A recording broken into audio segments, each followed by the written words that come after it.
do know that 2 individuals have been detained, and hopefully we will know soon what exactly went down. Josh, who did you say we had? I'm sorry. Yeah.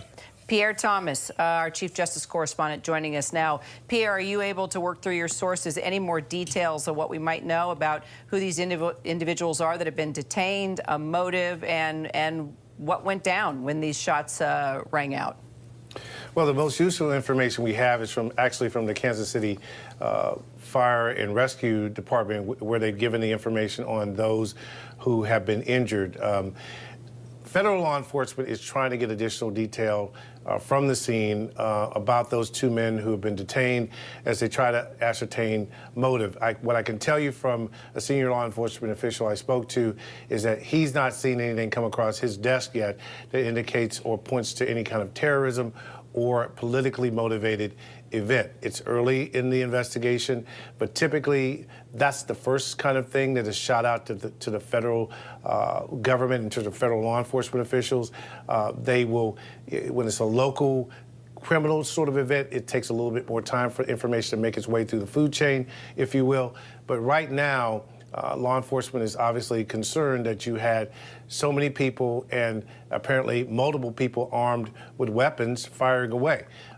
That's the issue, that's the challenge, and you know the country has been on a general, very heightened state of alert, at least from the federal law enforcement perspective, because of what's been happening in Israel with Hamas.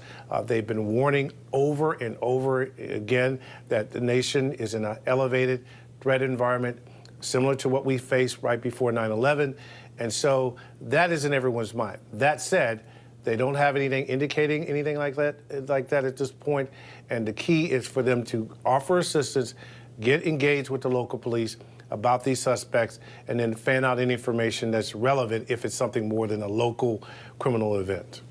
Absolutely. Pierre, thank you for that. And you can see there, police officers, this is still an active scene, taking positions, high positions on top of buildings to try to make sure that nothing else happens. And I want to go to Elizabeth Neumann, former official in the Department of Homeland Security, about this event. There were 800,000 people is the estimated crowd size there. We have some pictures I want to show you right now of players on the Kansas City Chiefs being escorted out of what became a scene of panic when gunfire rang out at the celebration of their Super Bowl, a back-to-back Super Bowl, and the players, I am told, we have some pictures, I guess, in those vehicles. We had... Is this tape or live pictures here? Did we have that? We probably shouldn't show live pictures of the snipers, guys. It gives away the location of police. If there's other shooters out there, I would get off that shot. You don't want to give away where law enforcement is. It puts them in danger. I would get off this shot, guys. I would not show snipers. Help me out, Bob, please. So what we or have... Brad. I got it. What we have right now also is a tweet from Patrick Mahomes, MVP of the Super Bowl, saying simply praying for Kansas City, as we all are right now. And I wanted to go to Elizabeth Neumann on, you know, you have this enormous event, Elizabeth, and try to protect it, try to let people have fun, try to let Patrick Mahomes and his family and all the families of the fans of that team